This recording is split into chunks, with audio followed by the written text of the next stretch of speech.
ایک غلام جس کی کوئی قیمت نہیں تھی، جسے تپتی ریت پر لٹایا گیا، سینے پر گرم پتھر رکھا گیا، کہا گیا بس ایک لفظ کہہ دو، اپنے اللہ کو چھوڑ دو اور آزاد ہو جاؤ۔ لیکن اس غلام کی زبان سے بار بار ایک ہی آواز نکلی، احد احد احد، اللہ ایک ہے، اللہ ایک ہے۔ اور وہ دن بھی آیا جب یہی غلام کعبہ کی چھت پر کھڑا تھا اور پوری دنیا خاموش تھی۔ یہ کہانی ہے اس شخص کی جس نے ثابت کیا کہ ایمان ہر زنجیر توڑ دیتا ہے۔ مکہ کا سورج آگ برساتا تھا، گلیاں تپتی تھیں، ہر طرف امیر لوگ تھے، بڑے بڑے تاجر تھے، قریش کے سردار تھے، اور ان سب کے درمیان ایک سیاہ پھام غلام تھا جس کا نام تھا بلال بن رباح۔ اس کی ماں حمامہ ایک حبشی غلام عورت تھیں، باپ رباح بھی غلام تھے، یعنی بلال رضی اللہ تعالیٰ عنہ غلام کے گھر پیدا ہوئے تھے۔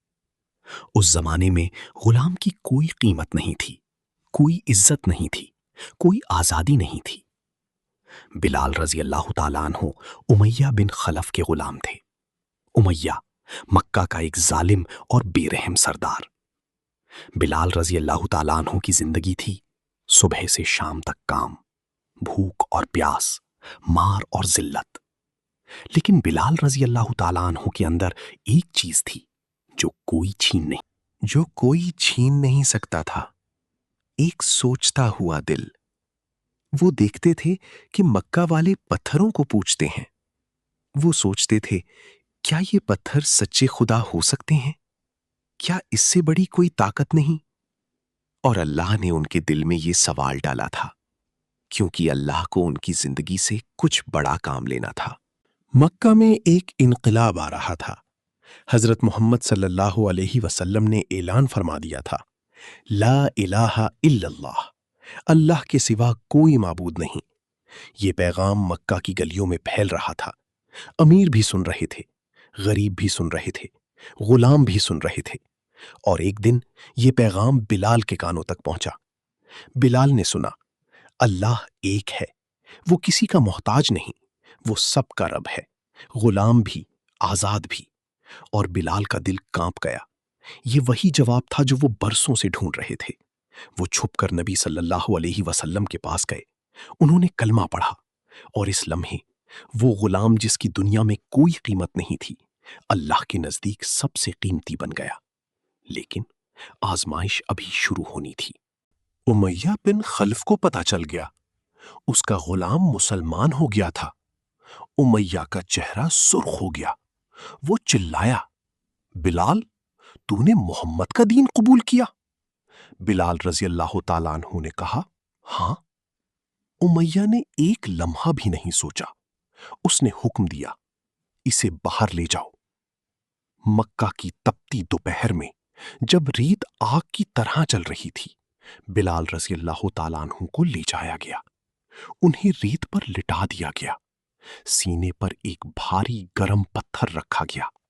پتھر اتنا گرم تھا کہ چھونے سے ہاتھ جل جائے، پتھر اتنا بھاری تھا کہ سانس لینا مشکل ہو جائے۔ امیہ کھڑا تھا، اس نے کہا، بس ایک لفظ کہہ دو بلال، لات اور عزا کو اپنا خدا مان لو اور میں تجھے آزاد کر دوں گا۔ بلال رضی اللہ عنہ کا سانس بھاری تھا، ریت سے جسم جل رہا تھا، پتھر سے سینہ دب رہا تھا، لیکن ان کی زبان سے نکلا، احد احد، اللہ ایک ہے، اللہ ایک ہے۔ امیہ نے پتھر اور بڑھا کر دیا، احد احد۔ امیہ نے مار پڑوائی، احد احد۔ امیہ نے بھوکا پیاسا رکھا، احد احد۔ ہر عذاب کے بعد، ہر مار کے بعد، ہر تکلیف کے بعد بلال رضی اللہ عنہ کی زبان سے صرف یہی نکلتا، احد احد۔ یہ صرف الفاظ نہیں تھے، یہ ایک دل کی آواز تھی، یہ ایک روح کا یقین تھا، یہ ایک غلام کا وہ ہتھیار تھا جو کوئی چھین نہیں سکتا تھا۔ ایک دن حضرت ابو بکر صدیق رضی اللہ عنہ اس راستے سے گزرے۔ انہوں نے دیکھا ایک سیاہ فام غلام تپتی ریت پر لیٹا ہوا، سینے پر بھاری پتھر، جسم پر زخم، اور پھر بھی زبان سے احد احد۔ حضرت ابو بکر رضی اللہ عنہ کی آنکھوں میں آنسو آ گئے۔ وہ امیہ کے پاس گئے۔ انہوں نے کہا، امیہ، اس غریب کو کب تک تڑپاؤ گے؟ امیہ نے کہا، تم اسے خریدنا چاہتے ہو؟ لو، 7 اوقیہ سونے میں لے جاؤ۔ حضرت ابو بکر رضی اللہ عنہ نے فوری قیمت ادا کی، اور پھر وہ بلال رضی اللہ عنہ کے پاس آئے۔ انہوں نے زنجیریں کھولیں اور کہا، بلال، تم آزاد ہو۔ بلال رضی اللہ عنہ نے آنکھیں اٹھائیں، یقین نہیں آ رہا تھا۔ آزاد؟ ہاں بلال، آزاد۔ اور اس لمحے بلال رضی اللہ تعالی عنہ کی آنکھوں سے آنسو بہہ نکلے، لیکن یہ دکھ کے آنسو نہیں تھے، یہ شکر کے آنسو تھے۔ الحمدللہ۔ نبی کریم صلی اللہ علیہ وآلہ وسلم نے جب یہ خبر سنی تو فرمایا، ابو بکر، تم نے ہم سب کو خرید لیا۔ ہجرت ہوئی، مسلمان مدینہ آ گئے، اور مدینہ میں ایک نئی دنیا شروع ہوئی۔ مسجد نبوی تعمیر ہوئی، نماز کا وقت آتا تو سب جمع ہوتے، لیکن ایک مسئلہ تھا، لوگوں کو نماز کا وقت کیسے بتایا جائے؟ کوئی گھنٹی بجائی جائے، کوئی آگ جلائی جائے، کوئی بگل بجایا جائے؟ پھر اللہ نے وحی کے ذریعے بتایا، آذان دی جائے، آواز سے لوگوں کو بلایا جائے۔ اور نبی صلی اللہ علیہ وسلم نے فیصلہ فرمایا، بلال رضی اللہ عنہ آذان دیں گے۔ کیوں بلال؟ کیونکہ ان کی آواز سب سے بلند تھی، ان کا ایمان سب سے مضبوط تھا، اور اللہ کو اپنے اس غلام کی عزت افزائی کرنی تھی جس نے تپتی ریت پر بھی احد احد کہا تھا۔ صبح کی پہلی روشنی تھی، مدینہ خاموش تھا، لوگ ابھی سو رہے تھے۔ بلال رضی اللہ عنہ مسجد کے اونچے مقام پر کھڑے ہوئے۔ انہوں نے سانس لیا، اور پھر وہ آواز گونجی جو آج تک گونج رہی ہے، اللہ اکبر، اللہ اکبر، اللہ سب سے بڑا ہے۔ مدینہ کے لوگ جاگ اٹھے، اشہد ان لا الہ الا اللہ، میں گواہی دیتا ہوں کہ اللہ کے سوا کوئی معبود نہیں۔ بچے اٹھ بیٹھے، اشہد ان محمدن رسول اللہ، میں گواہی دیتا ہوں کہ محمد صلی اللہ علیہ وسلم اللہ کے رسول ہیں۔ عورتیں رونے لگیں، حی علی الصلاح، آؤ نماز کی طرف۔ مرد دوڑنے لگے، حی علی الفلاح، آؤ کامیابی کی طرف۔ اللہ اکبر، اللہ اکبر، لا الہ الا اللہ۔ اور اس لمحے وہ غلام جسے کل تپتی ریت پر لٹایا گیا تھا، آج پوری دنیا کو اللہ کی طرف بلا رہا تھا۔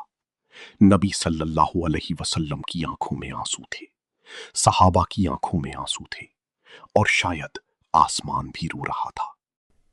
پھر وہ دن آیا، فتح مکہ۔ مکہ فتح ہو گیا، وہی مکہ جہاں بلال رضی اللہ عنہ کو غلام بنایا گیا تھا، جہاں انہیں ریت پر لٹایا گیا تھا، جہاں انہیں انسان نہیں سمجھا گیا تھا۔ نبی صلی اللہ علیہ وسلم نے فرمایا، بلال، کعبہ کی چھت پر جاؤ اور آذان دو۔ بلال رضی اللہ عنہ کے قدم کانپ رہے تھے۔ وہ کعبہ کی چھت پر چڑھے، نیچے دیکھا، پورا مکہ ان کے سامنے تھا۔ وہی امیہ کا گھر نظر آ رہا تھا جہاں انہیں زنجیروں میں رکھا گیا تھا، وہی گلیاں نظر آ رہی تھیں جہاں انہیں گھسیٹا گیا تھا، اور آج وہ سب سے اونچے مقام پر کھڑے تھے۔ بلال رضی اللہ عنہ نے آنکھیں بند کیں، دل میں اللہ کا شکر ادا کیا، اور پھر وہ آواز گونجی، اللہ اکبر، اللہ اکبر۔ مکہ کے لوگ حیران تھے، وہی غلام جسے کل ہم نے ذلیل کیا تھا، آج ہم سب سے اونچا ہے۔ کچھ لوگ رو رہے تھے، کچھ لوگ مسلمان ہو گئے، اور اللہ نے ثابت کر دیا عزت پیسے سے نہیں ملتی، عزت ایمان سے ملتی ہے۔ نبی صلی اللہ علیہ وسلم کا وصال ہو گیا۔ بلال رضی اللہ تعالیٰ عنہ ٹوٹ گئے۔ انہوں نے کہا، میں اذان نہیں دے سکتا۔ جب اذان کے بعد نبی صلی اللہ علیہ وسلم مسجد میں تشریف لاتے تھے تو میرا دل خوش ہو جاتا تھا۔ اب وہ نہیں آئیں گے، میں یہ درد برداشت نہیں کر سکتا۔ بلال رضی اللہ تعالیٰ عنہ مدینہ چھوڑ کر شام چلے گئے۔ سالوں گزر گئے، اذان نہیں دی۔ پھر ایک رات نبی صلی اللہ علیہ وسلم بلال کے خواب میں آئے۔ فرمایا، بلال اتنی دوری کیوں؟ بلال رضی اللہ تعالیٰ عنہ رو رو کر جاگے، فوراً مدینہ آئے۔ صحابہ نے کہا، بلال ایک بار اذان دو۔ بلال رضی اللہ تعالیٰ عنہ مسجد نبوی کے مینار پر چڑھے۔ انہوں نے اذان شروع کی، اللہ اکبر، اللہ اکبر۔ پورا مدینہ رو پڑا۔ صحابہ زمین پر گر گئے، کیونکہ اس آواز میں نبی صلی اللہ علیہ وسلم کی یادیں تھیں۔ وہ مسجد تھی، وہ محبت تھی، وہ زمانہ تھا۔ اور بلال رضی اللہ تعالیٰ عنہ خلا بھی اذان مکمل نہ کر سکے۔ آواز بھر آ گئی، آنسو رک نہ سکے۔ یہ تھی وہ آخری اذان جو ہر دل کو آج بھی رلا دیتی ہے۔ بلال رضی اللہ تعالیٰ عنہ کی زندگی کی کہانی ختم ہوئی، لیکن ان کا سبق آج بھی زندہ ہے۔ وہ غلام جس کی کوئی قیمت نہیں تھی، آج پوری دنیا میں ہر نماز میں اذان دی جاتی ہے۔ ہر اذان میں بلال رضی اللہ تعالیٰ عنہ کی آواز کی یاد ہے۔ ہر اذان میں وہ احد احد کی گونج ہے، اور یہ قیامت تک جاری رہے گا۔ بلال رضی اللہ تعالیٰ عنہ غلام تھے، پھر بھی جیتے، کیونکہ اللہ ساتھ تھا۔ آج آپ کی زندگی میں بھی کوئی بلال والا لمحہ ہے تو یاد رکھو، احد احد کہتے رہو، اللہ ضرور سنتا ہے۔ سبسکرائب کرو اور اگلی کہانی کا انتظار کرو۔